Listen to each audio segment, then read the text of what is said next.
तो यार हर मोहब्बत में जुल्फों का जिक्र बहुत खास रहता है क्योंकि सबसे ज्यादा छेड़खानी जुल्फे करती जुल्फे ही करती हैं, जुल्फे बड़े जहरीली होती तो उस पर अर्ज किया कि कौन सा गम है जो ये हाल बना रखा है। हाँ, कौन सा कम है भाई? कौन सा गम है जो ये हाल बना रखा है, ना तो मेकअप है ना बालों को सजा रखा है।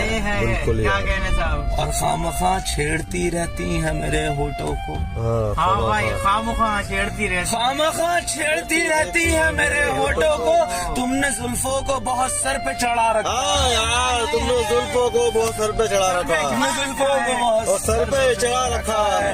ना तो मेकअप है ना बालों को सजा। हाँ, ना मेकअप में ना बालों को सजा रखा है। वाह क्या